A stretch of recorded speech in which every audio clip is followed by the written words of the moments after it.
32장 야복 강가에서 야곱이 형 에서와 대면할 준비를 하다. 야곱 일행은 길을 재촉했다. 라반과 헤어진 뒤 요단 동편의 길르앗 산악지대를 출발하여 남쪽으로 내려갔다. 그렇게 계속 길을 가던 중 야곱의 눈앞에 놀라운 광경이 나타났다. 큰 세력과 위엄을 갖춘 신비롭고도 강력한 군대가 두 진영을 이루고 있었다. 자세히 보니 하나님의 천사들로 구성된 휘황찬란한 하늘 군대, 천군이 아닌가. 야곱은 그들을 보고 말했다. 와, 이곳은 하나님의 진영이 있는 데로구나. 야곱은 감탄을 바라며 그곳 이름을 마하나임이라 불렀다. 또 두 진영 또는 두 군대라는 뜻이다. 이곳은 요단강 동쪽 지역으로 야복강 가까이에 있었다. 후일 가나안 정복 이후에는 갓 지파와 므낫세 반 지파의 접경지대를 이룬 곳이다. 야곱의 귀향길에 하나님의 군대가 등장한 것은 약속의 땅 가나안으로 돌아오는 언약의 계승자를 영접한다는 의미가 있다. 또한 잠시 뒤에 형 에서의 군대와 맞닥뜨릴 때 하나님의 군대가 이렇게 호위하고 있으니 조금도 겁먹지 말고 의연하게 대처하라는 의미가 포함되어 있다. 하지만 야곱은 형을 대면해야 한다는 생각에 두려움이 물밀듯 몰려왔다. 과연 형이 자신을 어떻게 대할지 오만 가지 생각이 머릿속을 어지럽혔다. 20년이라는 긴 세월도 형의 분노를 사귀지 못한 것은 아닐까. 물론 충분히 그럴 수는 있는 일이다. 형과의 대면 신간이 다가올수록 야곱의 두려움과 번민은 깊어만 갔다. 어쨌든 야곱은 형과 화해하고 싶었다. 그래서 일단 최선을 다해 자신의 진심을 전하기로 결심했다. 야곱은 에돔 들녘의 세일 땅에 사는 형 에서에게 자기보다 앞서 심부름꾼들을 보냈다. 그들은 보내면서 야곱이 단단히 일렀다. 너희는 앞서 가서 내 형님을 찾아뵙고 이렇게 말씀드려라. 진실한 목소리로 아뢰기를 어르신의 아우 야곱은 지금껏 하란 땅 외삼촌 라반의 집에 몸붙여 살았습니다. 거기서 20년을 지내는 동안 하나님께 큰 복을 받아 처첩과 자식들과 많은 가축대와 남녀 종들을 거느리게 되었습니다. 이제야 아우가 돌아와 형님께 문안드리니 부디 너그러운 마음으로 받아주시기를 바랍니다. 하여라. 잘 알아들었느냐? 네, 주인님, 명심하겠습니다. 그래, 최대한 공손하게 아뢰어야 한다. 자, 그럼 출발하여라. 야곱은 심부름꾼들을 보내놓고는 초조하게 기다렸다. 그런데 심부름꾼들이 돌아와 전한 소식은 야곱을 놀라게 하기에 충분했다. 주인님, 저희가 세일 땅으로 가던 도중에 주인님의 형님을 만나게 되었습니다. 그분 역시 주인님이 가나안 땅에 돌아왔다는 소식을 듣고 주인님을 만나러 곧장 이리로 오는 중이었습니다. 400명 가량 되는 장정들을 거느리고 이리로 오고 있습니다. 뭐시라 형님이 400명이나 되는 장정들을 거느린 채 이리로 오고 있다고? 그래, 그들이 무장하고 있더냐? 네, 손에는 칼을 쥐고 등에는 활과 전통을 둘러매고 있었습니다. 야곱이 가슴이 철렁 내려앉았다. 형님이 아직도 분을 사귀지 못한 모양이었다. 외삼촌의 손에서 겨우 벗어났다 싶었더니 이제는 더 무서운 형님의 칼이 기다리고 있다니. 야곱은 절로 한숨이 나왔다. 와락 겁이 났다. 홀몸도 아니고 처첩과 자식들과 남녀 종들까지 딸린 마당에 꼼짝없이 모든 식솔이 몰살당할 판국이었다. 어떻게든 살 궁리를 하지 않으면 안 되었다. 야곱은 함께 움직이는 사람들과 가축대를 두 무리로 나누었다. 에서가 한 무리를 공격하면 그 사이에 다른 한 무리라도 잽싸게 도망을 쳐서 목숨을 건지도록 해야겠다는 생각에서였다. 그렇게 일행을 두 무리로 나눈 뒤에 야곱은 베델의 하나님을 기억하며 엎드려 기도드렸다. 조부 아브라함의 하나님, 부친 이삭의 하나님, 주님께서는 제게 분명히 약속하시기를 이 몸이 무사히 고향집으로 돌아갈 수 있도록 함께 해주시고 항상 지켜주실 것이라고 하셨습니다. 고향집을 떠나던 날이 어제 같았다. 그때 베델에서 돌을 베개로 삼아 잠들었을 때 하나님께서 꿈에 나타나셔서 약속하신 일을 상기시키는 기도였다. 그때로부터 벌써 20년의 세월이 흘렀다. 야곱의 기도는 이어진다. 주님, 주께서 명하신 대로 이제 하란 땅을 떠나 고향집으로 가고 있습니다. 고향집을 떠나 요단강을 건널 때는 지팡이 하나가 전부였습니다. 하지만 지금 저는 주께서 복 주신 덕분에 두 무리의 떼를 거느리게 되었습니다. 그런데 지금 제 형 에서가 400명의 군사를 이끌고 제게로 다가오고 있습니다. 형은 아무래도 야곱에게 보복을 감행하려고 하는 것 같았다. 군대를 끌고 온다는 것은 바로 그 신호가 아니겠는가. 주님, 형님의 손에서 이 몸을 구해주소서. 형 에서가 저를 공격하여 제 아내들과 자식들을 죽일까 심히 두렵습니다. 주님, 부디 베델의 약속을 기억해 주소서. 어디서나 저와 함께 해주시고 언제든지 보살펴 주셔서 제 후손이 바닷가의 모래알처럼 셀 수 없을 정도로 크게 불어나게 해 주시겠다고 약속하지 않으셨습니까? 그러니 부디 저를 형의 손에서 건져 주소서. 지난 세월 드러나게 믿음 생활을 한 것은 아니었지만 박대를 받고 서러움을 겪을수록 어려운 일을 당하고 위기에 처할수록 야곱은 기도했고 그러면서 믿음이 자라났다. 더디기는 했지만 자기 꾀와 술수에 의존하지 않고 하나님을 의지하는 법을 배웠다. 이때에도 야곱은 오직 믿을 때라곤 하나님뿐인지라 하나님께 매달려 간절히 기도하고 있었다. 그날 밤을 지새운 뒤 야곱은 먼저 형에게 바칠 선물을 정성껏 마련했다. 자신의 가축대 중에서 흠 없고 살찌고 색깔 고운 것들로 암염소 200마리, 수염소 20마리, 암양 200마리, 수량 20마리, 젖 나오는 어미낙타 30마리와 새끼들, 암소 40마리, 황소 10마리, 암낙이 20마리, 새끼낙이 10마리를 골랐다. 순전히 형의 노여움을 풀기 위한 예물이었다. 야곱은 이렇게 정성껏 골라낸 가축들을 자기 종들에게 넘겨주며 지시했다. 너희는 나보다 앞서 이 가축들을 몰고 가되 수십 마리씩 여러 떼로 나누고 몰고 가도록 하라. 그리고 각각의 가축 떼들은 서로서로 일정한 간격을 띄운 채 몰고 가도록 하라. 한꺼번에 바치는 많은 선물보다 여러 번에 걸친 선물 공세를 통해 형의 마음을 차츰차츰 누그러뜨려 보자는 심산이었다. 또 에서가 선물을 받아들이지 않고 가축 한 떼를 치면 그 사이에 다른 떼는 도망칠 수 있는 시간을 벌어보자는 계산도 깔려 있었다. 야곱은 하나님을 의지한다면서도 아직도 자기의 꾀를 버리지 못했다.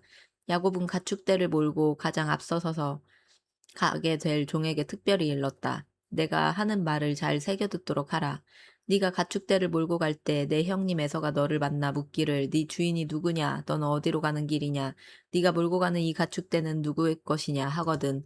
너는 그분께 대답하기를 이것은 모두 당신 종 야곱의 것으로 야곱이 그분의 형님 되시는 에서께 바치는 선물입니다.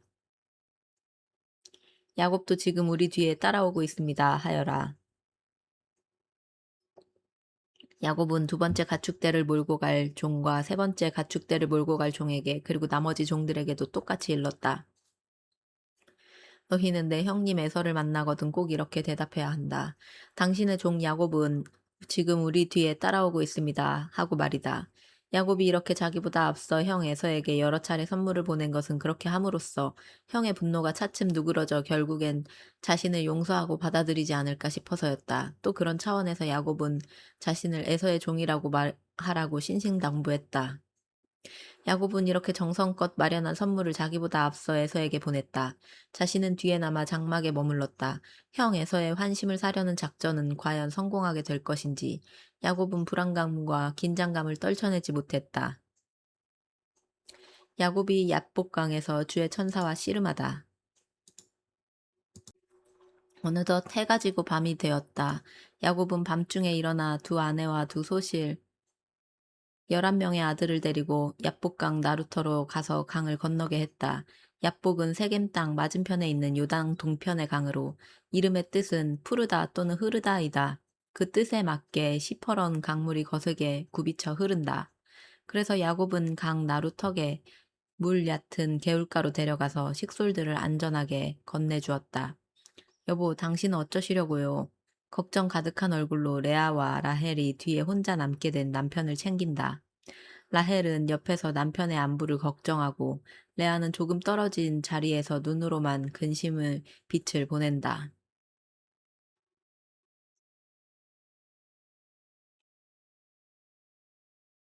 두 아내가 남편을 사랑하는 법은 달랐지만 마음은 하나였다. 내 걱정은 하지 말아요. 나는 여기 남아 해야 할 일이 좀 있소. 애들을 잘 챙기도록 하시오. 날이 밝는 대로 나도 곧 뒤따라 건너리다. 야곱은 야복강 건너 너머로 식구들을 다 건너보내고 또 자기에게 딸린 소유물들을 강 건너로 보낸 뒤에 홀로 강변에 남았다. 베델의 하나님을 떠올리며 밤새워 기도할 요량이었다. 기도로서 라반의 손에서 벗어났듯 이번에도 기도로서 에서의 칼에서 무사히 벗어나기를 기대했다. 그러나 두려웠다. 두려움이 온몸을 매섭게 파고들였다. 주여, 주여, 뒤에는 라반과 그의 아들들이 버티고 있다. 앞에는 형 에서의 400명의 군대가 다가오고 있다. 야곱의 앞뒤에 있는 모두에게 야곱은 도망자였다. 형 에서에게는 도망을 갔다가 돌아오고 라반에게서는 도망갔다가 도망쳐 나오는 중이다. 그의 이름은 도망자, 결국 혼자였다. 이 순간 두 아내와 두 소실 그리고 11명의 아들들과 많은 남녀 종들도 보호자가 되지 못했다. 의지할 때라고는 오직 베델의 하나님뿐이었다. 주여, 내가 죽게 되었사오니 나를 돌아보소서. 야곱의 두려움은 앞뒤의 대적자 때문만은 아니다. 홀로 남은 외로움이 더 힘들게 했다. 두렵고 떨리고 외로웠다. 대찬 인생 야곱이 무서워하고 있다. 내일 대면할 에서를 생각하면 머릿속이 하얗게 되었다. 마음이 자꾸만 약해졌다. 마음이 극도로 약해져서 오직 하나의 길만이 열려 있다. 하나님을 향한 길이다. 하나님과 통할 수 있는 길이다. 간절히 두 손을 모은다. 야곱은 무릎을 꿇는다. 주님을 애타게 찾고 간절히 구하는 야곱의 기도가 오래도록 이어진다. 밤이 깊어갔다. 밤 공기는 차갑고 하늘의 별빛은 유난히 밝았다. 밤이 깊어갈수록 야곱의 기도는 간절하고 치열해졌다. 번민과 두려움에 휩싸인 채 연신 부르짖었다. 주여, 저를 도와주소서. 주여, 구원의 손길을 베풀어 주소서. 주여. 그때였다. 갑자기 누군가가 야곱 앞에 나타났다. 누구요? 야곱은 자신도 모르게 경계태세를 갖추었다. 에서가 보낸 암살자인가? 아니면 라반이 보낸 사람인가? 야곱은 기죽지 않으려고 목소리에 힘을 준다. 정체를 밝히시오. 대체 사람이요, 유령이요. 그자는 아무 대답 없이 야곱에게로 다가왔다. 야곱은 그가 누구든 붙잡아야 한다고 생각했다. 그런데 그 사람을 붙잡은 순간 엄청난 힘이 느껴졌다. 그 누구에게서도 느껴보지 못한 강력한 힘이었다. 결코 만만한 상대가 아니었다. 야곱은 정신을 바짝 차리고 다시 단단히 그를 붙들려고 했다. 그러자 그 사람은 야곱을 냅다 뿌리쳤다. 거세게 뿌리쳤기에 야곱이 힘없이 툭 나가 떨어졌다. 그래도 야곱은 그 자리에서 벌떡 일어나 더욱 세게 붙잡았다. 이번에도 그 사람은 야곱을 뿌리쳤다. 하지만 이번에는 야곱이 나가 떨어지지 않았다. 그 사람의 허리춤을 아주 꽉 붙잡았기 때문이다. 그 사람은 더 세게 야곱을 밀어내며 뿌리치려 했다. 야곱은 죽기 살기로 붙잡고 매달렸다. 밤중에 씨름판이 벌어졌다. 야복 강변에서 모래사장에서 먼 훗날 온 인류가 대대로 지켜보게 될 씨름 한 판이 벌어졌다. 한 사람은 세게 밀어내며 뿌리치고 또 한 사람은 떨어지지 않으려고 사력을 다해 붙잡고 매달렸다. 모래가 이리저리 어지럽게 튀었다. 오래도록 쉽게 결판이 나지 않았다. 밤새도록 두 사람은 치열하게 씨름했다. 언뜻 보기에는 야곱이 이기는 판 같았다. 야곱과 싸워서 밀리고 있는 신비로운 그 사람. 겉보기에는 승기를 잡은 것 같았지만 야곱의 인생 최대의 적수를 만났다는 것을 실감하고 있었다. 야곱은 자신이 밀리고 있음을 알았다. 20년 전 베델에서 만난 하나님 같은 느낌이었다. 홀로 있으면서 두렵고 떨리는 마음을 어쩌지 못하고 있었을 때의 상황이 지금 그대로 재현되고 있었다. 그렇다면 그때 만났던 하나님이 야곱을 찾아오신 것이 아닌가? 하나님이 왜 지금 여기에 나타나셨을까? 그렇다. 분명 자신을 도우러 오신 것이 분명하다. 그렇다면 이제는 이분을 놓치지 말고 굳게 붙들어야 한다. 그러면 살 수 있다. 이분이야말로 구원의 생명줄이다. 야곱은 젖먹던 힘까지 다 내어 그분을 붙들고 죽자 살자 늘어졌다. 그러면서 울며 불며 사정한다. 살려주세요. 제발 한 번만 도와주세요. 제발. 야곱은 너무너 힘겨웠다. 밤새도록 매달려 회개하고 있었다. 잘못했다고, 잘못 살았다고, 한 번만 살려달라고 하나님을 붙들고 놓치지 않았다. 야곱을 내버려 두고 달아나려는 하나님을 이제는 하나님을 부둥켜 안고 울고 있다.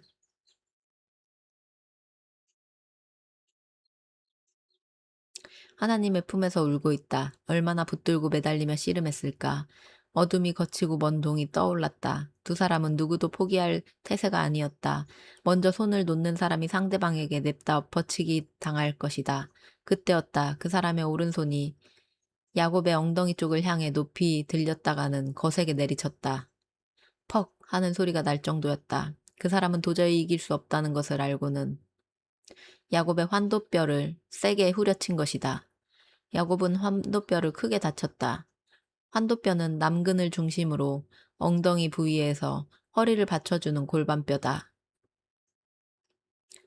히브리인에게 환도뼈는 생명과 힘의 근원으로 여겨졌다. 그래서 아주 중요한 일을 서약할 때는 환도뼈 아래에 손을 넣고 맹세를 한다.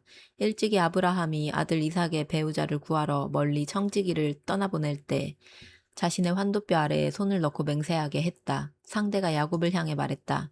됐다. 이제 그만하자. 야곱은 야곱은 환도뼈가 부서진 듯 아팠지만 입을 악 다물었다. 안 됩니다. 당신이 내 생명을 보장해주지 않으면 절대로 못 놓습니다. 끝까지 붙들어야 아내들과 자식들을 건질 수 있다. 그러려면 이 사람에게서 자신의 생명은 물론 아내들, 자식들, 남녀 종들, 가축들의 생명과 안전을 확실히 보장받아야 한다. 보아라, 저기 동이 트고 있지 않느냐. 나도 이만 가봐야겠다. 이젠 나를 놓아라. 안 됩니다. 보내드릴 수 없습니다. 제 생명의 안전을 담보해주지 않으면 결코 보내드릴 수 없습니다. 제 아내들과 자식들과 재산을 보호해준다는 약속 없이는 보내드릴 수 없습니다. 베델에서 약속하신 그 복을 보장해주지 않으면 절대로 보내드리지 않겠습니다. 필사적이었다. 환도뼈를 크게 다친 야곱은 질질 끌려다니면서도 끝까지 그 사람을 놓지 않았다. 참으로 끈질긴 놈이로구나. 네 이름이 무엇이냐? 마침내 그 사람이 야곱에게 이름을 물었다. 제 이름은 야곱입니다. 야곱이라 남의 발꿈치나 몰래 붙잡는 사기꾼을 말하는구나. 사기꾼. 신비한 상대에게서 사기꾼이라는 말을 듣자 야곱은 수치심과 함께 벌컥 눈물이 쏟아져 내렸다. 그렇다. 야곱의 인생은 사기꾼 같은 삶이었다. 속이고 속임당하는 일의 연속이었다. 부끄러운 인생이었다.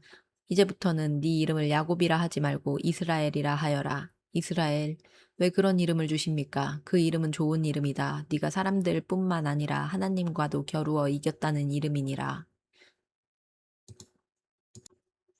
야곱은 더는 묻지 못했다. 그의 이름은 이제 이스라엘이다. 이스라엘은 하나님과 겨루어 이긴 자란 뜻이다. 남의 발꿈치나 붙잡으며 교활하게 속이던 인간 야곱이 하나님과 겨루어 이긴 하나님께 죽자고 매달려 마침내 자신의 소원을 이룬 이스라엘이 된 것이다.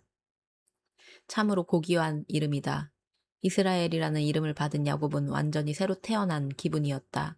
신비스러운 사람에게서 새 이름을 부여받은 야곱이 당돌하게 물었다. 아직도 얼굴에는 눈물 자국이 남아 있었다. 그래도 한결 안정을 찾은 목소리였다. 당신의 이름은 무엇입니까? 제게 말해 주십시오. 무엇 때문에 내 이름을 알려고 하느냐. 그렇게 반문하면서도 그 사람은 이름을 밝히지 않았다. 정체를 밝히는 대신 야곱에게, 아니 이스라엘에게 복을 베풀어 주었다. 그렇다면 그 사람은 누굴까? 사람에게 복을 베풀 수 있는 분은 오직 하나님 뿐이시다. 천사도 아브라함도 모세도 다윗도 바울도 다른 사람을 위해 하나님께 복을 빌 수는 있지만 직접 복을 베풀 수는 없다. 복은 오직 전능자 하나님만이 베풀 수 있다. 하나님은 복의 주체요 근원이시기 때문이다. 그래서 하나님은 베푸는 자로서 복을 주시는 분이시지 사람처럼 복을 비는 분이 아니다. 그런데 야곱에게 나타난 그 사람은 야곱에게 복을 베푸셨다. 따라서 천사는 아니다. 일반 사람은 더군다나 아니다. 성경 신학으로 고찰하면 그 사람은 삼위일체 하나님 중에서도 제2위 하나님인 성자 하나님이다. 훗날 이 땅에 성육신 하신 예수 그리스도이시다. 삼위 하나님 중 유일하게 제2위 하나님만이 사람이나 천사의 형상으로 종종 등장하시곤 한다. 성경에서는 대개 주의 천사라는 말로 표현되었다. 아브라함의 장막에서 쫓겨난 하갈이 광야를 헤맬 때 그녀에게도 나타나신 적이 있었다. 소돔과 고모라 성을 멸하러 하실 때에도 두 천사를 대동하시고 아브라함의 장막을 방문하셨다. 후일 이분은 여리고 성을 공격하기 직전에 여호수아에게도 사사로서 사명감을 주시기 위해 기드온에게도 나타나셨다. 이 외에도 구속사의 중요 고비마다 나타나셔서 성부 하나님의 온전한 뜻을 이루신다.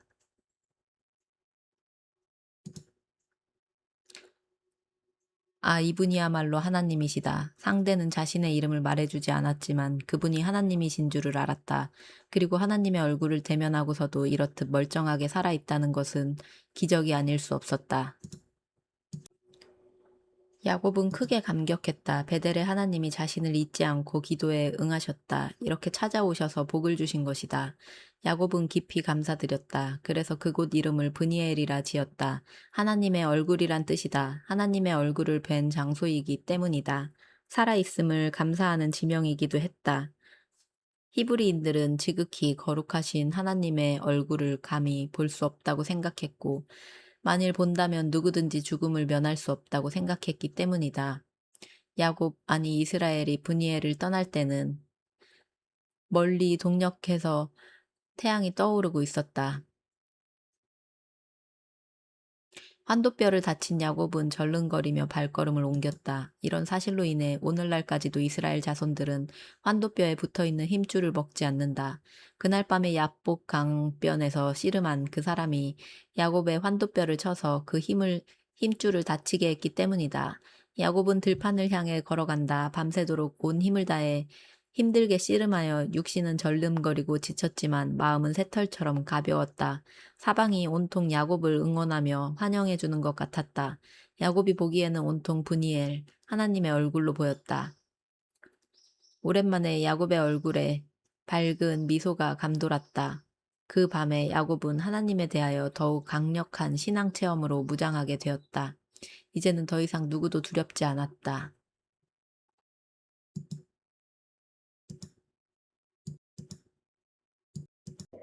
33장 눈물의 해후. 야곱과 에서가 기쁨 중에 상봉하고 화해하다. 주의 천사가 떠나간 후 야곱은 담대하게 얍복강을 건넜다. 이제 더는 피하지 않고 형과 대면할 수 있을 것 같았다. 어젯밤 홀로 얍복 강변에 남아 있을 때와는 완연히 다른 모습이다. 강을 건넌 뒤 앞서 건넌 일행과 합류한 야곱은 눈을 들어 앞을 바라보았다. 저 멀리서 형 에서가 400명의 무리를 거느리고 자기 쪽으로 다가오고 있었다. 하나님의 보호하심을 분명히 믿으면서도 그 군대를 보는 순간 야곱은 불안해졌다. 그래서 나름대로 작전을 펴기 시작했다. 자, 모두들 내 말을 똑바로 듣고 내 말대로 빠르게 움직여라. 야곱은 서둘러 대열을 정비했다. 두 아내 레아와 라헬, 두 소실 비라와 실바에게 저마다 자신들이 낳은 아이들을 각각 나누어 맡겼다. 남녀 종들이 몰고 나간 가축대의 행렬은 멀찌감치 앞서 있었다. 그 가축대와 많이 떨어져서 맨 앞줄에는 두 소실과 그녀들에게서 태어난 자식들, 단 납달리 갓 아셀을 세웠다. 그 뒷줄에는 레아와 그녀가 낳은 자식들, 르우벤, 시므온, 레위, 유다, 이사갈, 스불론을 세웠다. 그리고 맨 뒷줄에는 라헬과 그녀의 소생 요셉을 세웠다. 야곱이 특별히 사랑하고 아끼는 사람들을 맨 뒤에 세운 것이다. 이렇게 가족들의 행렬 순서를 정해놓은 뒤 야곱 자신은 맨 앞으로 나가 앞장서서 걸었다. 이전에 뒤로 빠지던 모습과는 확실히 달라진 의연한 태도였다. 형 에서와의 거리가 차츰 가까워지자 야곱은 넙죽 땅에 엎드려 절했다. 형을 대면할 때까지 7번이나 얼굴을 땅에 닿도록 큰 절을 올렸다.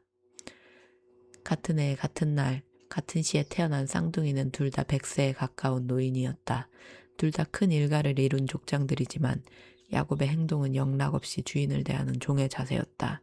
왕을 대하는 신하의 자세였다. 그보다 정복자에게 항복하며 처분만 기다리는 패전국 신하의 모습이었다. 땅에 엎드린 야곱은 별별 생각을 다했다. 한 번 분노하면 주체하지 못하는 불같이 우락부락한 형의 성격을 잘 알고 있었다. 장자의 축복을 빼앗긴 그때의 분을 에서가 아직 사귀지 못하고 복수를 벼르고 있다면 자신은 죽은 목숨이나 마찬가지였다. 나 하나쯤이 죽는 것이야 그렇다 쳐도 저 어린 것들은 무슨 죄가 있나. 어젯밤 자신에게 나타나 복 주신 하나님을 생각하면 지난날의 잘못을 용서받고 형과 화해할 수 있을 것도 같았다. 그래, 고비마다 하나님은 항상 날 도와주셨어. 그래서 어젯밤에도 내게 나타나신 거야. 주여, 이번에도 절 도와주소서. 그렇게 별별 생각을 다 하면서 7번째 절을 한 다음 그대로 땅에 엎드려 있을 때였다.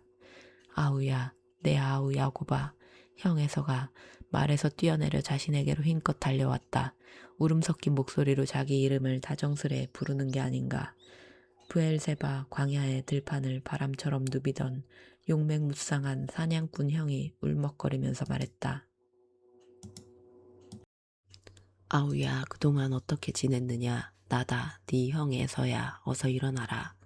에서가 야곱을 자리에서 일으켜 세우더니 덥석 끌어안고 말했다. 야곱이 의아스럽다 할 만큼 형답지 않은 목맨 소리였다. 형의 눈에는 기쁨의 눈물이 그렁그렁 맺혀 있었다. 그런 형의 모습을 보니 야곱도 울음이 터져 나왔다. 형님, 에서 형님, 잘못했어요. 형을 속인 거 정말 잘못했어요. 아니다, 아우야. 그런 말 하지 마라. 난 다 잊었다. 너도 이젠 더 이상 자책하지 마라, 아우야. 그동안 어디 몸 상한 데는 없느냐? 형님, 아우야. 헤어진 지 20년 만에 상봉이었다. 형제는 부둥켜 안은 채 엉엉 울었다. 무리들이 보고 있었지만 족장의 체면도 다 벗어 던졌다. 그저 서로의 얼굴을 마주보고 어루만지며 줄줄 흐르는 눈물을 주체하지 못했다. 오래도록 큰 소리를 내며 엉엉 울었다. 야곱이 하란을 떠나 가나안 땅에 들어섰다는 소식을 처음 들었을 때만 해도 에서의 분은 풀리지 않은 상태였다. 마침내 벼르던 복수의 기회가 왔다고 쾌재를 불렀다. 야곱을 죽여 원한을 풀겠다고 다짐했다. 그래서 훈련된 장정 400명에게 칼과 활로 무장하게 한 뒤 뿌드득 이를 갈며 야곱에게로 나아갔다. 그러던 야곱이 야복 강변에서 주의 천사와 씨름할 때부터 에서의 심경이 차츰 변화되기 시작했다. 분노는 사라지고 그리움이 싹 텄다. 증오 대신 형제애가 샘솟았다. 어쩐 일일까? 이런 갑작스러운 변화는 무엇 때문일까? 에서로서는 알 수 없는 어떤 힘이 에서의 저 깊은 마음 안에 작용했기 때문이다. 하룻밤을 자고 난 에서에게는 지난날의 원한이 눈 녹듯 사라져버렸다. 갑자기 오래전 헤어진 동생이 그리워졌다. 그들 사이에 무슨 일이 있었든 어머니 뱃속에서 한날 한시에 태어난 하나뿐인 아우는 자신의 분신이나 마찬가지 아닌가. 동생이 고향집을 떠나 먼 타국에서 나그네 세월을 보낸 것이 그렇게 애처롭고 애틋할 수가 없었다. 들판을 누비던 에서는 원래 호탕하고 인간미 넘치는 남자였다. 한번 마음이 풀리니 더없이 좋은 형으로 돌아갔다. 이렇게 에서가 누그러진 마음을 품고 야곱에게로 가는데 야곱이 보내온 선물인 가축대가 줄을 이었다. 또 멀리서부터 아우가 엎드려 거듭 큰절하며 가까이 오고 있었다. 그래서 에서도 약대에서 뛰어내려 한 걸음에 달려가 야곱을 덥석 껴안았던 것이다. 반가움과 그리움의 울음이 잦아들 즈음 에서가 고개를 들어 야곱의 뒤를 따르는 여인들과 아이들을 둘러보며 물었다. 아우야, 함께 온 이 사람들은 누구냐? 네, 형님, 하나님께서 제게 은혜를 베푸셔서 이 몸에게 주신 아내들과 자식들입니다. 야곱은 맨 앞줄에 선 두 소실과 그녀의 자식들부터 소개했다.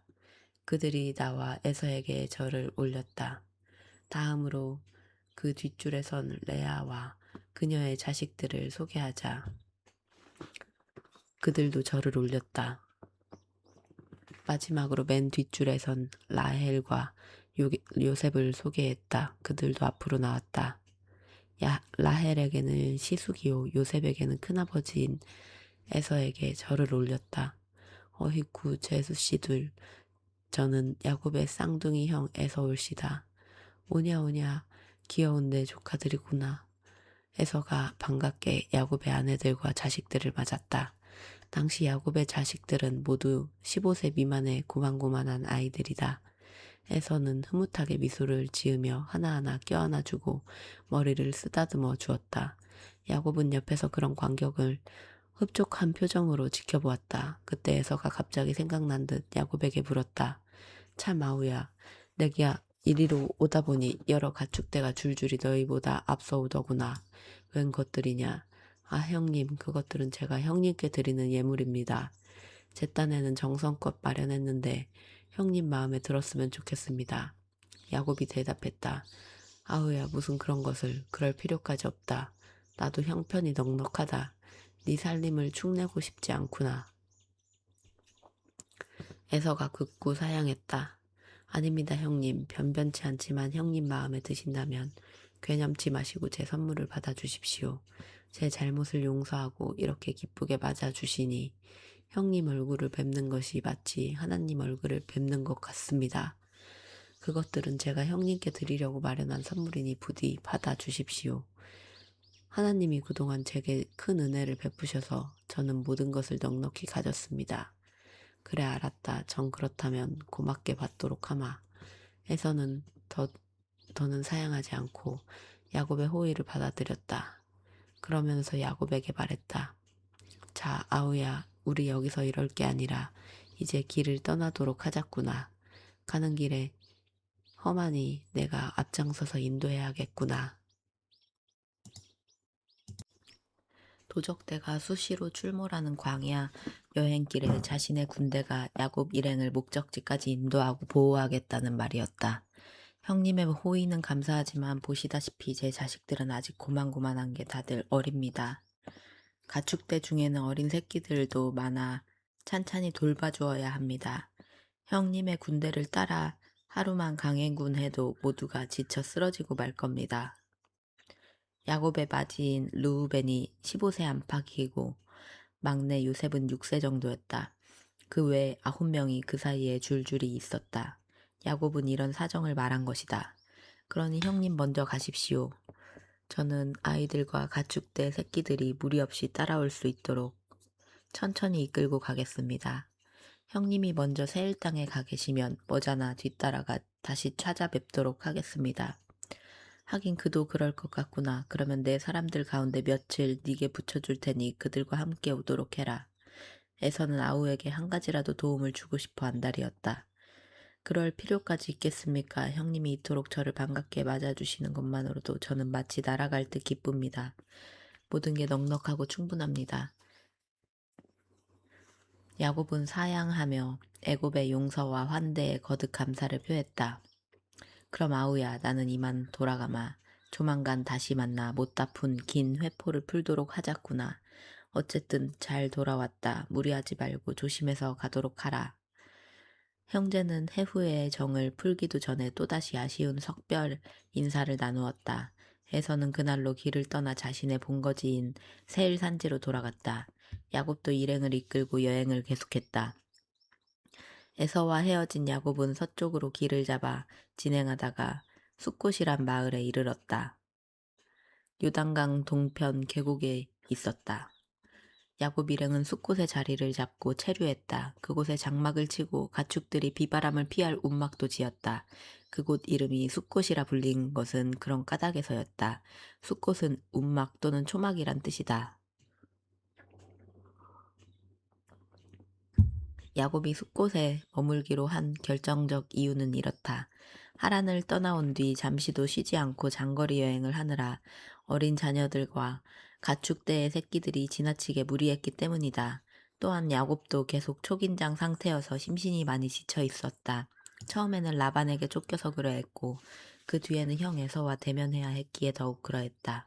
처음에 야곱은 숲곳에 오래 머물 생각이 없었다. 얼마 동안 휴식을 취하면 일행의 체력이 회복될 터이고 자신도 심적 안정을 얻으면 곧바로 움직일 생각이었다. 하지만 일단 장막을 치고 움막을 만들어 살다 보니 생각보다 오래 머물게 되었다. 숲곳에서 몇 해를 넘기게 되었다. 하지만 그곳은 마땅한 정착지가 아무래도 아니어서 그곳을 떠나기로 했다. 야곱은 숲곳을 떠나 요단강을 건너 가나안 서편 지역의 세겜 성읍에 이르렀다. 세겜은 에발산과 그리심산 사이의 골짜기 동쪽 입구에 자리하고 있었다. 예루살렘 북쪽 65km 지점이다. 일찍이 야곱의 조부 아브라함이 가나안 땅에 들어와 장막을 치고 여호와 하나님께 첫 제단을 쌓은 유서 깊은 곳이다. 또한 세겜은 요단 동편에서 서편으로 향하는 길목이었다. 메소포타미아에서부터 팔레스타인이나 이집트로 여행하는 대상들은 세겜을 경유하는 교통로로 이용했다. 야곱은 세겜에 정착하기로 결정하고 그 성읍 근방에 짐을 풀고 장막을 쳤다. 그런 뒤 하몰의 자손을 찾아가 장막 친 장소를 은화 100개에 매입했다. 자그마한 들판에 불과하지만 아브라함이 헤브론에서 막벨라 동굴이 딸린 에브론의 밭을 매입한 지 두 번째로 언약 가문에서 가나안 땅을 사들인 것이다. 야곱은 장막을 친 그곳에 제단을 쌓고 엘로헤 이스라엘이라 불렀다. 강하신 하나님, 이스라엘의 하나님이란 뜻이다. 자신을 모든 위기에서 건져주시고 이스라엘이라는 새 이름을 부여하신 베델의 하나님을 기념하는 명칭이었다. 34장 디나에게 생긴 일. 야곱의 딸 디나가 성폭행을 당하다. 디나는 야곱의 첫째 부인 레아가 낳은 딸이다.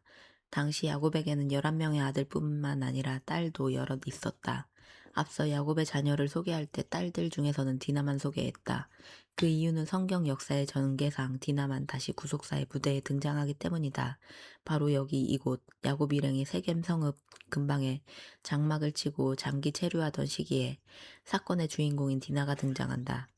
하란에서 귀환한 야곱이 세겜 성읍에 정착한 지 여러 해가 지났다. 그 무렵 디나는 16, 17세쯤으로 한창 호기심 많고 활동적인 소녀였다. 라헬만큼은 아니지만 레아도 복스럽게 생긴 얼굴로 후덕했기에 디나도 복스럽고 예쁘장하게 생겼다. 게다가 한창 피어나는 꽃다운 나이였다.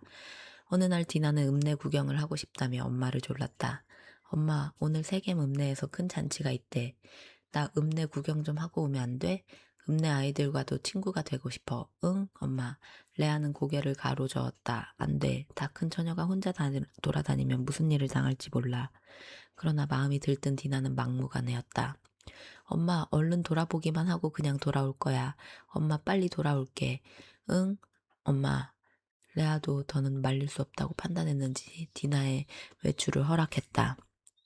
그럼 조심해서 다녀와라. 대신 아버지와 오라비들이 알기 전에 일찍 돌아와야 한다. 디나는 얼굴을 매만지고 옷 매무새를 단장하며 마음이 들떴다. 혼자 자유롭게 외출하는 게 얼마만인가. 디나는 곧장 세겜 읍내로 들어갔다. 콧노래를 흥얼거리며 이것저것 구경하고 다니는데 디나의 모습을 줄곧 지켜보는 청년이 있었다. 하몰의 아들 세겜이다. 그는 세겜 성읍의 족장으로 그 지역에서 가장 영향력 있는 인물이었다. 마침 그가 디나에게 다가갔다. 아가씨 처음 보는 얼굴인데 어디에서 왔나요?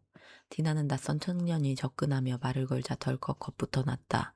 남자라고는 오라비들밖에 모르는 디나였다. 외간 남자의 물음에 대답하지 않고 얼른 자리를 피했다. 그러자 자신감이 철철 흘러넘치는 그 청년이 곧장 뒤따라와 디나의 손을 덥석 붙잡았다. 아, 왜 이래요? 이 손 놓으세요. 디나는 손을 빼내려 버둥거렸다. 그러나 힘센 청년의 완력을 당해낼 수 없었다. 아, 사람 살려. 이거 놓으세요. 디나는 발버둥 쳤다. 그러나 세겜 족장은 디나의 손을 세게 잡아 끌어 으슥한 대로 끌고 가 강제로 성폭행을 했다. 지역 텃세와 족장의 권위만 믿고 여자를 범한 것이다. 어디서 왔는지 모르는 여인이기에 더는 그럴 수 있었다. 순식간에 벌어진 일이었다. 디나는 눈물을 흘리며 주섬주섬 옷을 주워 입었다. 어찌해야 할 바를 몰랐다. 얼른 그 자리를 벗어나고 싶었지만 세겜이 앞을 가로막았다. 아가씨 정말 미안하오. 날 용서해 주시오. 그러나 한순간의 욕망으로 저지른 짓이 아니오. 아가씨를 사랑하오. 부디 내 아내가 되어주시오. 진심으로 하는 말이오. 진심이 담겨 있는 것 같았다. 그렇다. 세겜은 한눈에 디나에게 완전히 마음을 빼앗겨 진짜로 그녀를 사랑하게 되었다. 그래서 디나를 자기 아내로 삼기 위해 반강제로 자신의 집에 데려가 갖가지 말로 달래고 구슬렸다. 혹시 디나가 도망칠까봐 방에 가둔 채 아랫사람을 시켜 방문을 지키게 했다. 세겜은 아버지 대족장 하몰에게 간곡하게 말했다. 아버지, 전 그 처녀를 사랑합니다. 제 아내로 삼게 해주세요. 당시 혼인 결정권은 지방 가장인 아버지에게 있었다. 하몰이 보기에도 디나는 아들의 신부감으로 잘 어울렸다. 하지만 디나의 집안이 뜨내기 부족이라는 게 마음에 걸렸다. 야곱의 집안에서는 난리가 났다. 야곱은 딸 디나가 날이 새도록 집에 돌아오지 않자 밤새 걱정하다가 날이 밝는 대로 수소문했고 결국 진상을 알아내기에 이르렀다. 세겜 성읍의 족장인 세겜에게 성폭행 당한 뒤 그의 집에 감금 중에 있다는 사실을 알게 된 것이다. 그러나 당장 어찌할 방법이 생각나지 않았다. 그 지역에서 가장 유력한 세겜 집안이 아닌가. 야곱의 아들들은 멀리 들판에 나가 가축대를 돌보고 있는 중이었다. 야곱은 아들들이 돌아올 때까지 속으로 분을 사귀고 있을 수밖에 없었다. 그러던 중 세겜의 아버지 하몰이 아들의 혼사를 의논하려고 야곱의 장막을 찾아왔다. 아들 세겜도 함께 따라왔다. 때에 야곱의 아들들도 들판에서 막 돌아와 디나의 성폭행 사건을 방금 전에 들은 후였다. 세겜 그놈이 우리 집안을 우습게 봤어. 어디 가만두나 봐라. 내 그놈을 절대 용서하지 않겠어. 몇 배로 복수하고 말 테다. 그놈뿐만 아니라 그놈 집안을 모조리 박살내야 해. 야곱의 아들들은 노발대발하며 피해 복수를 다짐했다. 누이에 대해 솟구치는 가련함과 이방인에 대한 분노를 억누를 수 없었다. 지금도 그러하지만 당시에는 더구나 그랬다. 한 집안의 딸이나 여동생에 대한 모욕이나 과가는 집안과 가문을 치욕스럽게 만든 일이었다. 그런 일로 가문이나 부족 간의 전쟁까지 발발하는 일이 종종 벌어지던 시대였다. 디나의 오라비들이 모여 격분을 토해내며 복수를 다짐할 때였다. 야곱의 장막 안에서 세겜과 그의 아버지 하몰은 점잖게 혼사 이야기를 꺼냈다. 어르신, 내 아들 세겜이 당신 따님에게 크게 반했나 봅니다. 제가 지켜보니 세겜은 정말 따님을 사랑하더군요. 한창 젊은 아들 녀석이 충동을 억제하지 못해 따님을 범한 일은 아비로서 100배 사죄드립니다. 너그러이 용서해 주시길 바랍니다. 세겜의 대족장 하몰은 예의를 갖추며 야곱에게 머리를 숙였다. 그러나 말로만 미안하다고 할 뿐 혼사 이야기는 당당하게 하고 있었다. 어르신, 하지만 일시적인 충동으로 그런 게 아니니 양해하십시오. 어차피 일이 된 것이니 제 아들이 따님에게 장가들게 해주십시오. 원하는 것은 얼마든지 드리겠습니다. 하몰은 변명도 하고 사과도 하면서 청혼했다. 야곱은 불편한 신기로 간간히 헛기침을 해대며 묵묵히 듣고만 있을 뿐이었다. 세겜의 집안이 그 지역에서 워낙 세력 있는 집안인지라 박절하게 문전박대를 할 수 없는 노릇이었다. 어르신, 기왕지사 이렇게 된 거 우리 통혼하는 것이 어떻겠습니까? 어르신 따님들은 우리 며느리로, 우리 딸들은 어르신의 며느리로 서로 데려가는 겁니다. 그렇게 함께 어울려 지내도록 합시다. 보다시피 어르신 눈앞에 너른 땅이 펼쳐져 있지 않습니까? 그 땅에 정착하면서 가축대도 기르고 장사도 하면서 재산을 더욱 늘려가도록 하십시오. 하몰의 제안은 즉흥적인 것처럼 보였지만 사실은 치밀하게 계산된 것이었다.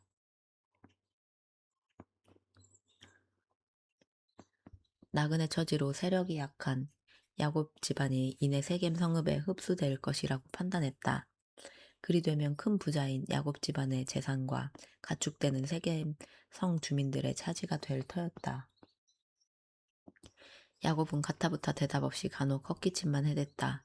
어두운 얼굴로 무거운 침묵만 지키고 있었다. 그러자 애가 다른 하몰의 아들 세겜이 직접 나섰다. 디나의 아버지 야곱과 그녀의 오라비들에게 간청했다. 어르신, 제가 충동을 참지 못하고 어르신과 따님 가문에 크게 잘못을 저지른 것은 정말 잘못했습니다. 진심으로 용서를 빕니다. 저를 너그러이 용서해 주십시오. 그렇지만 저는 따님을 정말로 좋아하고 사랑합니다. 따님을 아내로 맞을 수 있다면 무엇이든 하겠고, 원하시는 것이 무엇이든 다 드리겠습니다. 제발 따님을 제게 주십시오. 야곱이 멀거니 쳐다보면서도 입을 열지 않자 세겜은 더욱 안달이었다. 뭐든 말씀만 하십시오. 이곳 세겜 성읍에는 우리 집안을 반대할 사람이 아무도 없습니다. 신부 몸값과 예물을 원하시는 대로 다 치르도록 하겠습니다. 부디 디나를 제 아내로 삼게만 해주십시오. 자못 진지하게 혼인 허락을 간청하는 태도다. 한순간의 충동으로 디나를 범한 게 아니고 정말 좋아해서 그랬다는 말투다. 할 말을 다한 하몰과 생엠은 초조하게 답변을 기다리고 있었다. 야곱은 여전히 대답하지 않고 장기침만 하였다. 무거운 침묵이 흘렀다.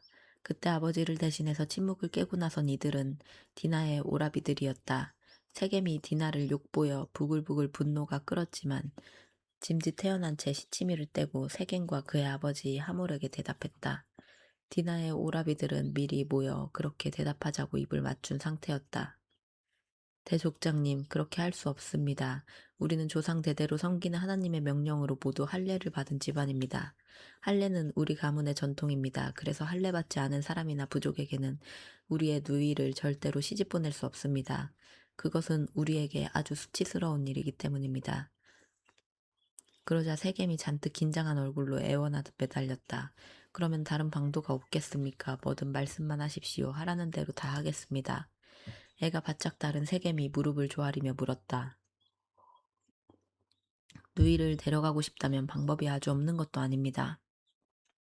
정말입니까? 그게 무엇입니까? 세겜의 눈빛이 일순반짝였다. 당신네 성읍의 모든 남자들이 우리처럼 할례를 받는다면 그 제안을 받아들이도록 하겠습니다. 그렇게 하신다면 우리 딸들을 당신들에게 시집 보내고 당신 딸들을 우리 며느리로 맞도록 하겠습니다. 우리는 당신들과 어울려 동족처럼 지낼 것입니다. 저 정말입니까? 우리도 함께 어울려 지내고 싶습니다. 하지만 당신들이 우리 제안을 거절한다면 내일이라도 당장 누이를 데리고 이곳을 떠나겠습니다. 잘 생각해 보십시오. 생각이고 뭐고 할 것 없습니다. 무조건 그 제안을 받아들이겠습니다. 우리 성읍 남자 모두가 할례 받도록 하겠습니다. 할례는 남자 생식기의 귀두를 덮고 있는 표피를 제거하는 시술행위다. 하물과 세겜은 야곱의 아들들 곧 디나의 오라비들이 내놓은 제안을 받아들였다.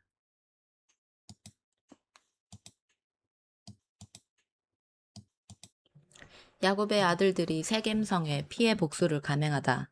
다음날 아침 대족장 하물과 세겜은 성문으로 가서 사람들에게 말했다.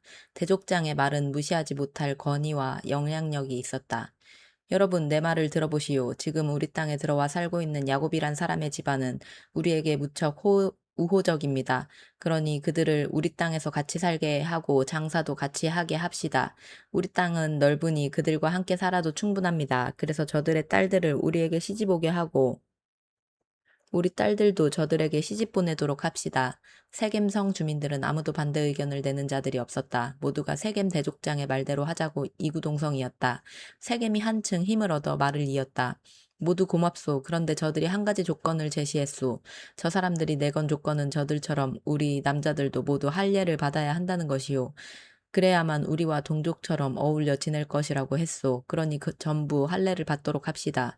그래서 저들과 어울려 살게 되면 결국에는 저들이 가진 많은 가축대와 재산들이 모두 우리 것이 되지 않겠소? 여러분은 어떻게들 생각하시오? 이번에도 반대하는 말은 나오지 않았다. 그럽시다. 까짓 거 못해줄 것도 없지 않겠소? 좋소. 그 정도 조건쯤이야 뭐 어렵지도 않소. 그렇게 합시다. 세겜성 주민들은 별다른 이견 없이 세겜의 말에 동의했다. 그러자 한시라도 디나를 빨리 얻고 싶은 마음에 세겜이 쐐기를 박았다. 제 뜻에 따라주어 모두들 고맙소. 그러면 기왕 하기로 했으니 시일을 끌지 말고 당장 시행토록 합시다. 나부터 즉시 할례를 받겠소. 세겜은 망설임 없이 즉각 할례를 받았다. 그러자 다른 남자들도 너나 할 것 없이 할례를 받았다. 아이, 어른, 노인 구분 없이 바로 그날로 세겜성의 모든 남자가 할례를 받았다. 할례를 시행하면 일주일 정도 시술에 따른 고통이 따르는데 3일째가 가장 심했다. 야곱의 아들들이 속내를 감추고 노렸던 것이 바로 이것이었다. 세겜성 남자들이 할례 받은 지 사흘이 되었다. 과연 남자들은 할례로 인해 무척 고통스러워했다. 걸음조차 제대로 걷지 못하고 어기적거렸다. 자, 다들 모여. 우리 계획대로 일이 착착 진행되고 있어. 야곱의 아들들 중 시므온과 레위가 주동이 되어 다른 형제들을 이끌었다. 오늘로 저들이 할례 받은 지 사흘째야. 지금쯤 모두 아파서 정신이 없을 테니 오늘 저들을 습격해서 모조리 죽여버리자. 그래서 우리 누이의 수치를 말끔히 씹도록 하자. 다들 마음의 준비는 됐겠지. 야곱의 아들들은 아버지 몰래 무서운 계획을 꾸몄다. 그들의 나이는 마디 르우벤이 25세 정도였고 그 아래로 줄줄이 연년생이었다. 한창 혈기가 왕성할 때였다. 그래도 아이들까지 죽일 필요는 없지 않을까? 형제들 중 누군가가 조심스럽게 말했다. 무슨 소리야? 걔들이 크면 나중에 화근이 될 거야. 할례 받은 남자들은 모조리 다 죽이고 여자들은 포로로 붙잡으면 돼. 마음 약하게 먹지 마. 자칫 잘못되면 도리어 우리 집안이 박살나게 된다고. 다들 마음 독하게 먹어야 해. 아직 나이 어린 요셉을 제외하고는 모두가 열성적으로 나섰다. 형제들 중 둘째 시므온과 셋째 레이가 특히 적극적이었다. 디나가 같은 어머니 레아의 동복 누이였기 때문이다. 죽여라. 모두 죽여. 시므온과 레위가 주동이 되어 세겜성으로 쳐들어가 눈에 보이는 대로 남자들을 쳐 죽였다.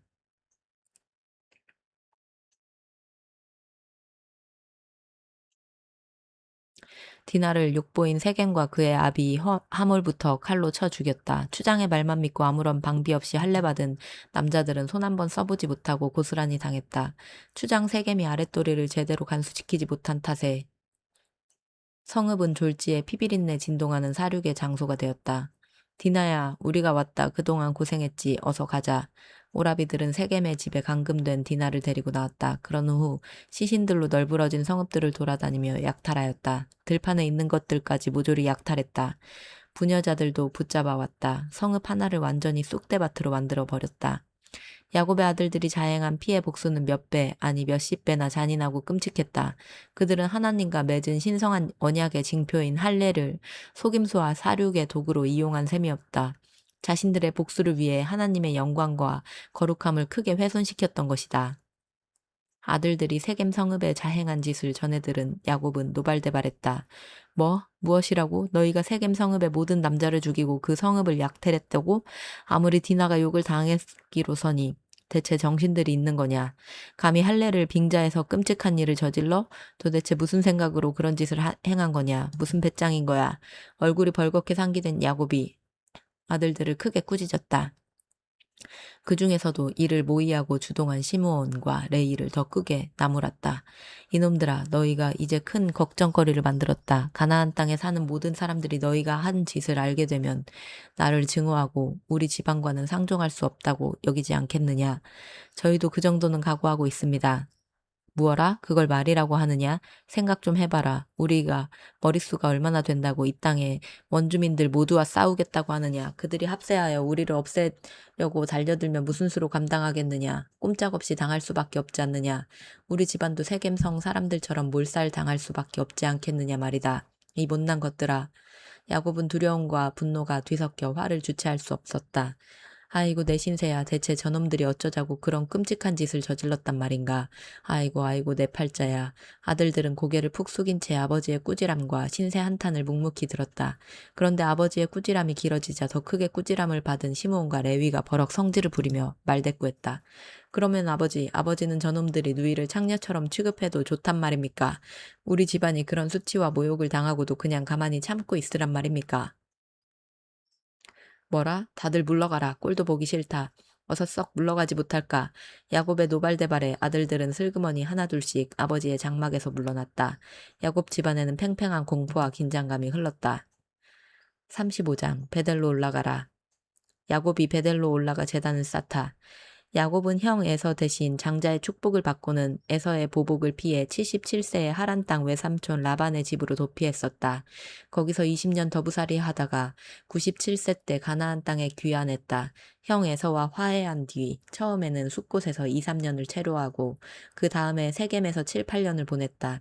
그렇게 하란을 떠나 가나안 땅에 귀환한 지 10여 년이 흘렀을 즈음에 딸 디나의 성폭행 사건이 터진 것이다. 세겜섬 주민들이 몰살당했다는 소식을 전해 들은 가나안 부족들은 크게 흥분하고 격노했다. 야곱 집안에 대하여 대대적인 복수를 준비했다. 성질 급한 야곱의 두 아들 시므온과 레이가 앞장서서 벌집을 건드린 것이다. 가나안 원주민들이 군대를 소집한다는 소식에 야곱은 머리를 싸매고 드러누울 수밖에 없었다. 그때 야곱의 나이는 107세쯤 자기 대에 이르러 가문이 사라질 처이에 놓이니 살아갈 기운을 상실했다. 그런 일생일대의 위기에 또다시 하나님이 야곱에게 나타나 말씀하셨다. 야곱아, 너는 일어나 이제 베델로 올라가라. 거기서 네가 네 형 에서를 피해 도망쳤을 때 네게 나타났던 하나님께 제단을 쌓도록 하여라. 하나님은 야곱에게 베델에서의 일을 상기시켜 주셨다.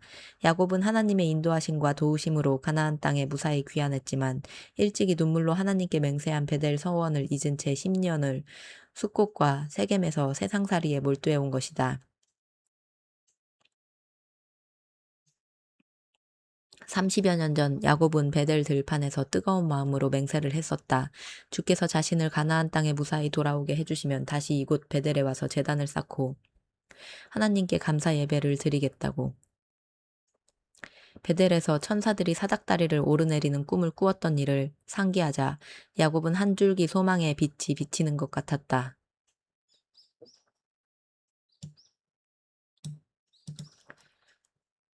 야곱은 언제 그랬냐는 듯 자신감을 되찾았다. 자리에서 벌떡 일어나 베델 여행을 서둘렀다. 야곱은 식구들과 남녀 종들에게 말했다. 우리는 내일 베델로 올라간다. 너희 모두는 너희가 지니고 있는 이방 신상들을 다 없애버려라. 몸을 깨끗이 씻고 새 옷으로 갈아입어라. 야곱 집안에는 라헬이 하란에서부터 훔쳐온 드라빔 신상을 비롯하여 남녀 종들이 호신부처럼 지니고 있는 여러 신상들이 있었다. 야곱은 집안 식구들에게 베델로 올라가 하나님께 예배드리기 전에 그것들부터 제거하라고 명한 다음 몸과 마음을 정결하게 하라는 당부도 잊지 않았다. 야곱은 말을 이었다.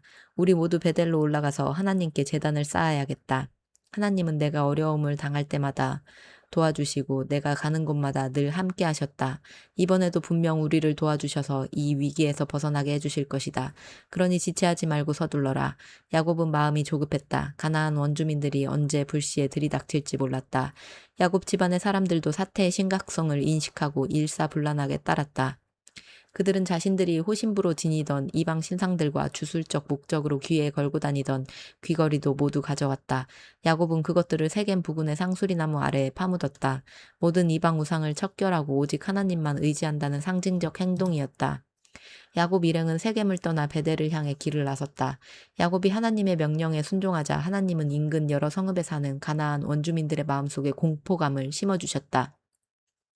그들은 야곱 일행을 두려워하여 추격하지 못했다. 자신의 집안에 모욕과 수치를 안긴 세겜성을 몰살시켜버리는 야곱 집안의 강력한 힘에 두려움을 느꼈다. 야곱 일행은 무사히 베델에 도착했다. 30여 년 전에 형의 보복을 피해 하란으로 도망칠 때 돌베개를 베개 베고 노숙했던 곳, 꿈속에서 하늘에 맞닿아 있는 사닥다리를 보았던 곳, 천사들이 땅과 하늘 사이를 사닥다리를 타고 오르락내리락 하는 환상을 보았던 곳, 주님은 그때 사닥다리 높은 곳에 서서 동행과 보호를 약속해 주셨다. 야곱은 지난 날을 회상하며 잠시 감회에 젖었다. 혹시 그때 자신이 세운 기념비가 있나 해서 두리번거리며 찾아보았다. 그러나 30년 비바람 세월에 그 자취가 남아있을 리 없었다. 야곱은 제단을 쌓은 뒤 하나님께 감사 예배를 드렸다. 그리고는 그곳을 엘 베델이라 불렀다. 베델의 하나님이란 뜻이다. 야곱이 하란에서 돌아온 후 베델에 이르러 제단을 쌓자 하나님이 야곱에게 다시 나타나셔서 복을 주셨다. 야곱아 다시 확인해 주겠노라. 네 이름은 야곱이지만 이제부터는 야곱이라 부르지 않고 이스라엘이라 부를 것이다. 10여 년 전 형 에서와의 대면을 앞둔 전날 밤 야곱은 야복 강변에서 주의 천사와 씨름하여 이긴 후 이스라엘이란 새 이름을 부여받았다.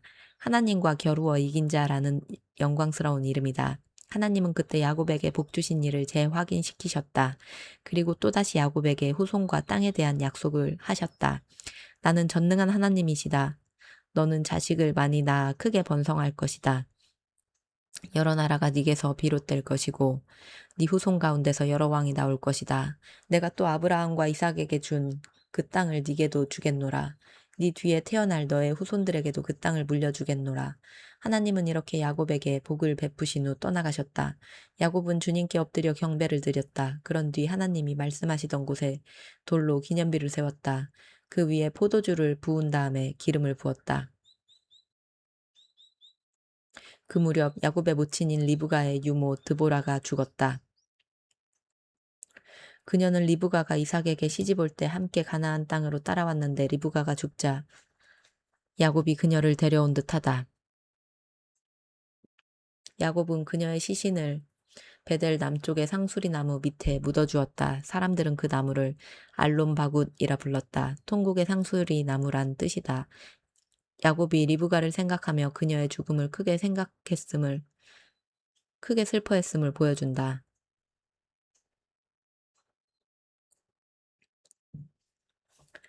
라헬이 베냐민을 낳고 난산으로 인해 죽다. 야곱 일행은 베델을 떠나 가나안 땅 남쪽으로 계속 이동했다. 베들레헴과 가까운 곳에 있는 에브랏 마을 근처에 이르렀을 때였다. 아까부터 힘든 표정을 계속 짓던 라헬이 더 이상은 못 참겠다는 듯 야곱에게 고통을 호소했다. 라헬은 만삭의 몸으로 여행하고 있었는데 너무 무리했는지 예정일보다 빠르게 진통이 찾아온 것이다. 요셉을 낳은 뒤 16년쯤 지나 뒤늦게 들어선 아이였다. 라헬에게는 아주 늦은 노산이었다. 그만큼 산통이 심한 난산이었다. 라헬은 아기를 낳느라 너무나 고통스러워했다. 야곱은 라헬의 장막 바깥에서 안절부절 못하며 어쩔 줄 몰라 했다. 107세의 늦은 나이에 얻은 늦둥이가 기대되었지만 라헬의 건강이 더 걱정되었다. 그런 중에도 라헬의 부르짖는 고통 소리는 계속 들려왔다. 산모의 안전을 장담할 수 없는 난산이었다. 마침내 라헬이 어렵게 아이를 낳자 산파가 라헬에게 말했다. 마님, 아들이에요. 힘을 내세요. 마님이 아들을 낳으셨어요. 라헬이 요셉의 친동생을 낳은 것이다. 하지만 난산으로 인해 너무 진을 빼고 많은 피를 쏟았기에 라헬의 혼은 그녀의 육체를 떠나가고 있었다. 베노니, 라헬은 마지막 숨을 거두면서 갓 낳은 아들의 이름을 베노니라 불렀다. 내 고통의 아들이란 뜻이다. 죽을 것 같은 고통 속에서 낳았기 때문에 그렇게 부른 것이다. 하지만 야곱은 그 이름이 마음에 들지 않았다.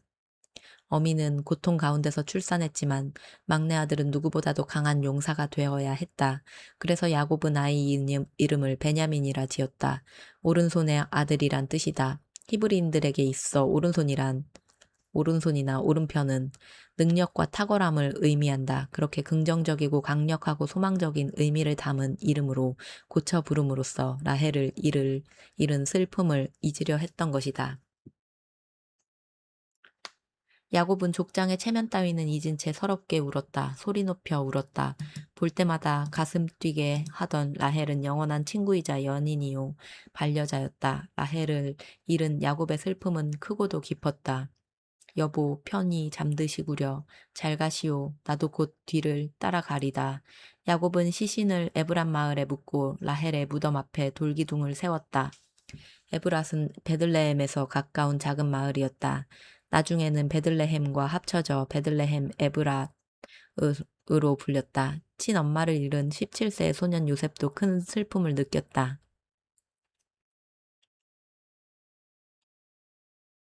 라헬을 장사 지낸 뒤 야곱은 계속 길을 떠나 에델 망대 건너편에 장막을 치고 한동안 체류했다. 에델 망대는 가축대의 탑이란 뜻이다. 양떼를 지키는 망대가 있어서 그런 이름이 붙여진 것이다. 이곳은 베들레헴을 지나 헤브론으로 가는 길목이었다. 야곱이 그 땅에서 거주하고 있을 때 차마 입에 담기조차 부끄러운 일이 생겼다. 장자 르우벤이 아버지의 소실 빌하와 잠자리를 함께한 일이다. 야곱은 노발대발했지만 가문의 명예를 더 이상 더럽힐 수 없다고 판단하여 가슴 깊은 데다 묻어두었다. 그렇지만 그 일은 대찬 남자 야곱에게 큰 상처를 남기게 된다.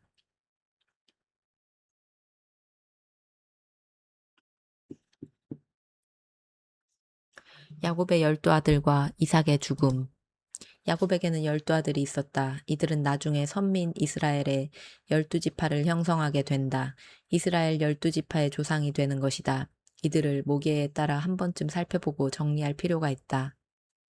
야곱의 첫째 부인 레아가 낳은 아들은 전부 6명이다.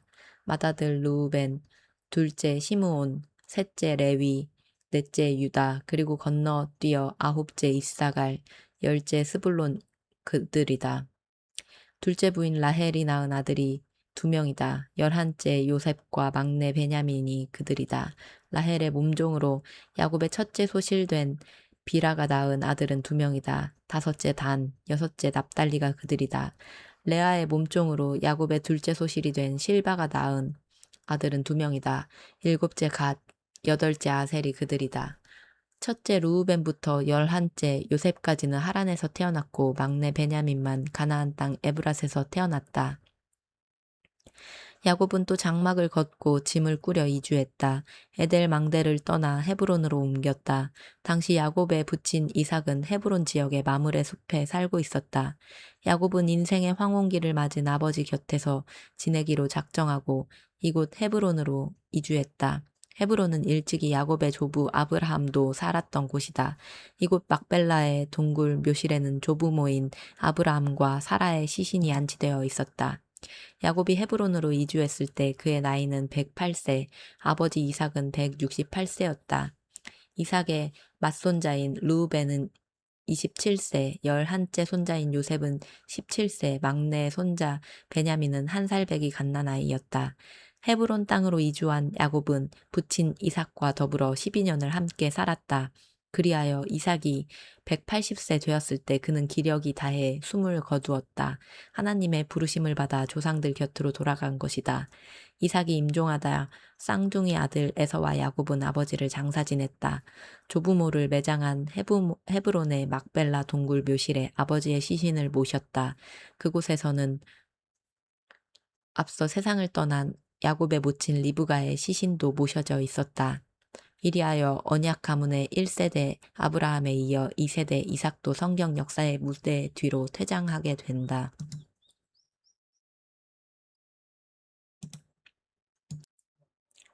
36장 에돔의 역사. 에돔 족속과 호리 족속. 지금까지 아브라함 족장 1대와 이삭 족장 2대를 이어 언약 가문의 3대 후손인 야곱 족장의 이야기가 소개되었다. 야곱이 부친 이삭과 형 에서를 속이고 장자 축복을 받은 이야기.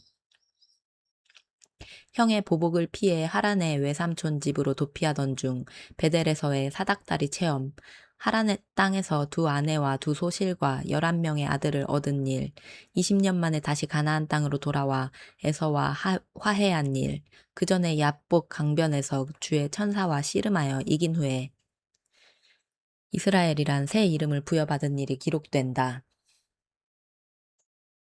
어디 그뿐인가 가나안 땅 세겜에 머물 때 딸 디나가 성폭행 당하자 그의 아들들이 잔인하게 보복한 일, 그 일로 하나님의 지시를 받아 베델로 올라가 제단을 쌓은 일, 베델에서 베들레헴으로 오는 길에 사랑하는 아내 라헬이 베냐민을 낳다가 사망한 일, 마침내 부친 이삭이 살고 있는 헤브론으로 돌아와 함께 살다가 부친 이삭의 임종을 지켜보고 막벨라 동굴 묘실에 장사한 대목에까지 이르렀다. 성경은 하나님과 언약을 맺은 가문과 그 사람들의 이야기다. 그 가문의 역사를 중심으로 이야기를 펼쳐가는 까닭은 그 가문과 혈통을 통해 인류를 죄악에서 건지실 하나님의 아들 메시아가 이 땅에 임하기 때문이다. 이처럼 성경은 한치의 흐트러짐 없이 메시아 중심의 구속사를 면면히 전개해 나간다. 이제 성경은 야곱 이야기를 잠시 중단하고 형 에서의 이야기를 짚는다. 그 까닭은 에서의 후손인 에돔 족속이 야곱의 후손인 이스라엘 족속과 지리적으로 이웃에 살면서 성경 역사에 밀접하게 영향을 끼치기 때문이다. 이처럼 성경에서 어떤 나라, 어떤 족속, 어떤 사람, 어떤 대상을 거론할 때는 반드시 성경 역사인 구속사와 관련된다. 야곱의 쌍둥이 형 에서는 40세의 가나안 여인 2명을 아내로 맡는다. 여호와 신앙과는 무관한 이방 여자로 우상을 숭배하는 가나안 족속의 딸들이었다. 에서는 아버지 이삭에게서 아버지의 결혼 이야기를 들었을 것이다. 할아버지 아브라함이 여호와 신앙을 가진 배우자를 얻어주기 위해 멀리 하란 땅까지 사람을 보내어 피부치인 일가족 중 일가 친족 중에서 이삭의 배우자를 구했다는 이야기를 듣고 자랐을 것이다. 모친 리브가가 그렇게 하란 땅에서 시집을 와서 자신을 낳은 것이 아닌가. 그런데도 에서는 하나님과 관련된 신령한 것들에는 관심이 없었다. 들판의 사냥감들이나 가나안 땅의 예쁜 여자들에게만 관심을 쏟았다. 그래서 가나안 족속의 여인들을 2명이나 아내로 맞았다. 언약 가문의 계승자로서는 합당치 못한 일들이었다. 그런 정신 상태를 가졌기에 에서는 팥죽 한 그릇이라는 말도 안 되는 헐값에 동생 야곱에게 장자권을 팔아넘기고 만다. 결국 장자의 축복을 동생 야곱에게 빼앗긴 뒤에야 속임수를 써서 부친의 유언 축복을 가로챈 동생 야곱을 죽이려고 혈안이 되었다. 그러자 에서의 부모는 급히 하란 땅 외삼촌 집으로 야곱을 도피시킨다. 명분은 가나안 족속의 여자들 중에서 아내를 구하지 말고 여호와 신앙을 지닌 일가 친척에게서 아내를 구하라는 것이었다. 에서는 뒤늦게 그 사실을 알고 가나안 족속의 2여인 외에 일가 친척 중에서 아내를 하나 더 얻는다. 이삭의 이복 큰아버지인 이스마엘의 딸들 중에서였다. 에서는 이렇게 해서 세 아내를 통해 후손을 낳는다. 엘리바스, 르우엘, 여우스, 얄람, 고라가 가나안 땅에 살고 있을 때 얻은 아들들이다.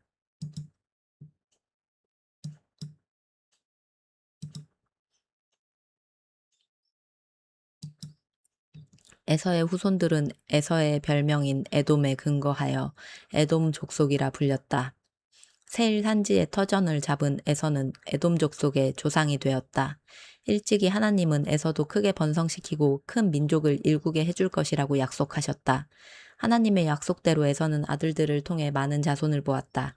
새 아내에게서 5명의 아들과 11명의 손자를 보고 14개의 부족을 일구었다. 부족 국가를 일군 14개 족속의 이름은 이러하다. 대만 종족, 오말 종족, 스보 종족, 그나스 종족, 고라 종족, 가담 종족, 아말렉 종족, 나핫 종족, 세라 종족, 삼마 종족, 미사 종족, 여우스 종족, 얄람 종족, 또 다른 고라 종족. 세일 산지의 원주민들은 호리 족속이다. 호리는 동굴이란 뜻이다. 산지 도처에는 석회암 동굴이 많았는데 그런 동굴을 거주지로 삼은 데서 비롯된 명칭이다. 호리 족속은 7족장이 있는 부족 집단으로 산지의 석회암 동굴이나 토굴에 은거했다. 에서와 그의 후손들은 가나안 땅에서 세일 산지로 이주해 와서 원주민들을 정복하고 자신들의 터전으로 삼았다. 호리 족속의 일부는 에돔 족속에 의해 멸망하고 일부는 병합되어 역사 속에서 자취를 감춘다. 이후 에돔 족속은 강력한 군주 국가를 건설하였다. 당시에 야곱의 후손인 이스라엘에는 강력한 통치자가 없었고 기껏 가나안 땅 남부지방에서 일가를 이루며 부족 형태로 살고 있었다. 이후에도 이스라엘은 이집트에서 430년 동안이나 종살이를 하게 된다. 그런 시기에 에서의 후손인 에돔 족속은 독립된 왕국을 이루어 번영을 부과했다. 에돔 족속은 8명의 왕과 11명의 족장을 배출했다. 에돔을 다스린 8명의 왕은 이러하다. 벨라, 요밥, 후삼, 하닷, 삼라, 사울, 바알하난, 하달. 각각의 부족을 다스린 11명의 족장은 이러하다. 딥나, 알와, 여댓, 오홀리바마, 엘라, 비논, 그나스, 대만, 밉살, 막디엘, 이람.